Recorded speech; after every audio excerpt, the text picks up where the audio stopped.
வணக்கம். நடிகை வடிவுக்கரசி அம்மாவை என்னால் மறக்கவே முடியாது. ஏன், உங்களாலேயும் மறக்க முடியாது. அப்படிப்பட்ட ஒரு மகத்துவம் வாய்ந்த நடிகை, நான் பழகிய வகையில் அற்புதமான மனுஷி. வடிவுக்கரசி அம்மாவை பல முறை முயற்சி செய்த பிறகு தான் நான் ஹிந்துவில் இருக்கும் பொழுது ரீவைண்ட் வித் ராம்ஜிக்கு பேட்டி எடுத்தேன். அப்படி பேட்டி எடுத்தபோது அந்த பேட்டி அதற்கு முன்னாடியும் சரி அதற்கு பின்னாடியும் சரி வடிவுக்கரசி அம்மா அப்படி ஓப்பன் ஹார்ட்டாக அப்படி கொட்டலை அப்படிங்கிறத வடிவுக்கரசி அம்மாவே சொல்லியிருக்காங்க. அதில் முக்கியமாக தன்னை பற்றி சொல்கிறதுங்கிறது ஒன்று, தன்னுடைய லைஃப்பை சொல்லிகிட்டே இருக்கும்போது அவங்க ட்ராவல் ஆகிட்டே வரும்போது டக்குன்னு ஒருத்தரை அப்படி நெகிழ்ந்து சொல்கிறது, ஒருத்தரை வியந்து சொல்கிறது அப்படின்னு இருக்குல்ல, இதுதான் உண்மையான ஒரு பயோகிராஃபியாக இருக்கும். உண்மையான மனநிலையை அப்படியே ஓப்பன் பண்ணி சொல்கிறதா இருக்கும். அப்படி நடிகை வடிவுக்கரசி அவர்கள் நடிகை ராதிகாவை பற்றி வியந்து சொன்ன ஒரு விஷயத்தை சமீபத்தில் கூட என் நண்பரோட சேர்ந்து பேசிகிட்டு இருக்கும்போது பகிர்ந்துக்கிட்டேன் நான்.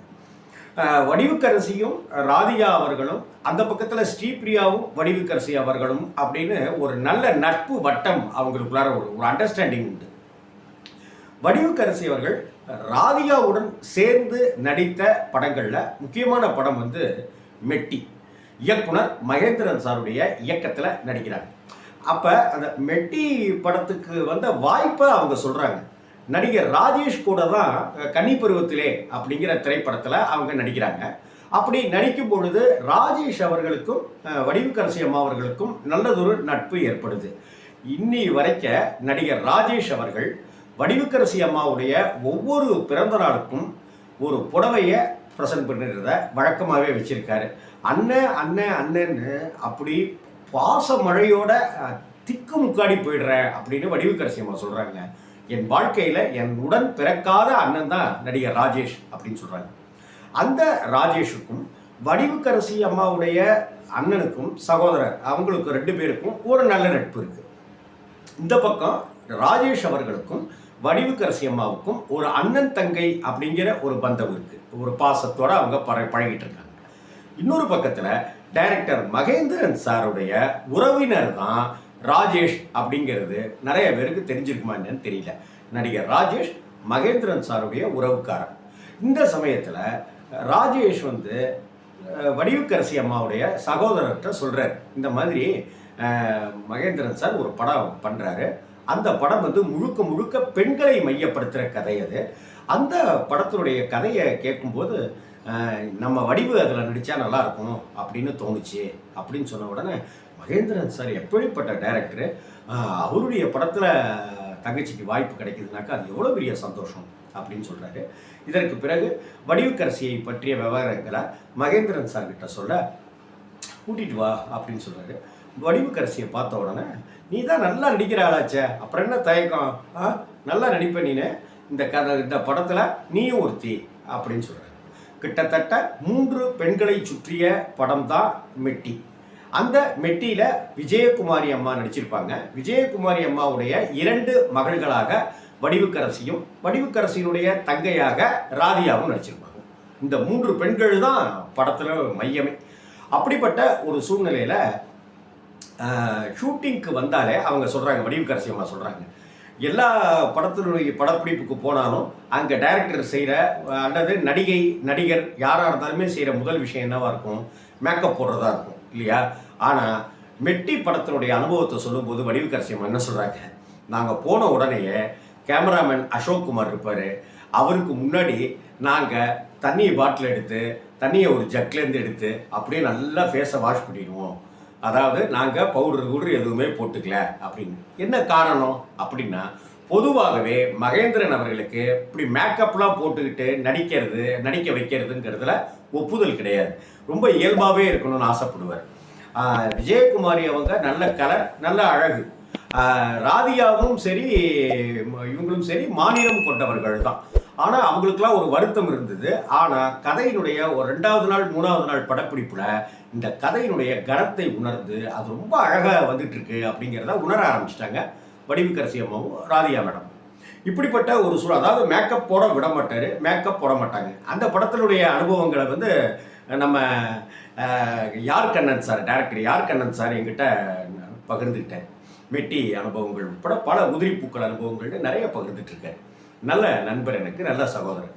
இப்படிப்பட்ட ஒரு சூழ்நிலையில் அந்த அங்கே விஜிபி கோல்டன் பீச்சு அதை சுற்றி தான் படமே எடுக்கிறாங்க. அப்போ நல்லா அங்கேயே தங்கி இருக்கிறது, அங்கே சாப்பிட்றது, அங்கே சுற்றிட்டு இருக்கிறது, ஜாலியாக அரட்டை அடிக்கிறது, அப்படி இப்படின்ட்டுலாமே ராதிகாவும் வடிவுக்கரசி அம்மாவும் அப்படி இருக்காங்க. அப்படிப்பட்ட சூழ்நிலையில் ஒரு நாள் நைட்டு மகேந்திரன் சார் சொல்லியிருக்காரு, மணி நைட் அப்போ 2 இன்னும் ஒரு மணி நேரத்தில் நீங்கள் எல்லாருமே கிளம்பி வரணும், கிளம்பி வந்துடுங்க அப்படின்னு சொல்லியிருக்காரு.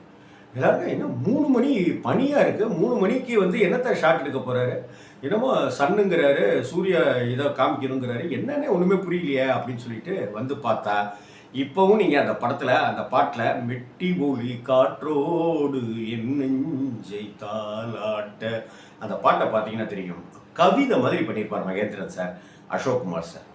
அப்படி எடுத்த அந்த அனுபவங்களை எல்லாம் வடிவுக்கரசி அம்மா கிட்ட பகிர்ந்தாங்க. அதே போல் குருன்னு துருன்னு ஜாலியாக வெடுக்குன்னு காமெடி பண்ணிகிட்டு இருப்பாங்க. ராதிகாட்ட இருக்கிற ஒரு ப்ளஸ் பாயிண்ட் என்ன அப்படின்னு சொன்னாக்க, மனசில் ஒன்று வச்சுக்கிட்டு வெளியில் அப்படி எதுவும் பேச மாட்டாங்க. மனசில் என்ன நினைக்கிறாங்களோ அதை வெளிப்படையாக பேசிடுவாங்க, ப்ளஸ் பாயிண்ட்டு. மைனஸ் பாயிண்ட் என்னன்னாக்க, அதுவே தான் அவங்களுக்கு மைனஸ் பாயிண்ட்டும். மனசில் நினைக்கிறத கொஞ்சம் ஃபில்ட்ரு பண்ணி அப்படி வெளியிலலாம் ராதிகாவுக்கு பேச தெரியாதுங்கிறது தான் மைனஸ் பாயிண்ட்டு. அதனால ராதிகா ரொம்ப அல்ட்டுவா, ராதிகா ரொம்ப ஈகோ பார்க்குறவ, ராதிகா வந்து இங்கிலீஷ் தெரிஞ்சவன் அல்ட்டிக்கிறா, அப்படி இப்படின்னு ஒவ்வொருத்தவங்க ஒவ்வொரு விதமாக சொல்கிறாங்க. ஆனால் ஒரு மணி நேரம் ராதிகாட்ட பழகிட்டோனாக்க அவளை போல ஒரு நல்ல மனுஷி யாருமே கிடையாது அப்படின்னு வடிவுக்கரசியமா சொல்கிறாங்க. சரி, அந்த படத்தில் ஒரு சீன், அந்த சீனில் ராதிகாவுடைய நடிப்பை பார்த்து மிரண்டு போய் அப்படியே கட்டி பிடிச்சிக்கிட்டதாக வடிவுக்கரசியம்மா என்கிட்ட சொன்னாங்க. அதாவது படத்தில் கதையில் இவங்க விஜயகுமாரி அம்மா இறந்து போயிருப்பாங்க. அப்படி இறந்து போயிருக்கிற அந்த சீனில் வந்து ராதிகாவுடைய பர்ஃபார்மன்ஸ் தான் ரொம்ப ரொம்ப முக்கியம். அப்போ ராதிகா வர்றது, நிற்கிறது, பார்க்கறது, காலை பிடிச்சிக்கிறது, அழறது அப்படின்னு இருக்கிறத ஒரே டேக்கில் ஓகே பண்ணுற அளவுக்கு அவங்க நடித்ததை பார்த்து இது நடிக்கிறதா இல்லை நிஜமா அப்படின்னு தெரியாத அளவுக்கு எல்லாருமே அங்கே இருந்த யூனிட்டில் இருந்த எல்லாருமே மிரண்டு போய் ஷாக்காகி பார்த்துருக்காங்க.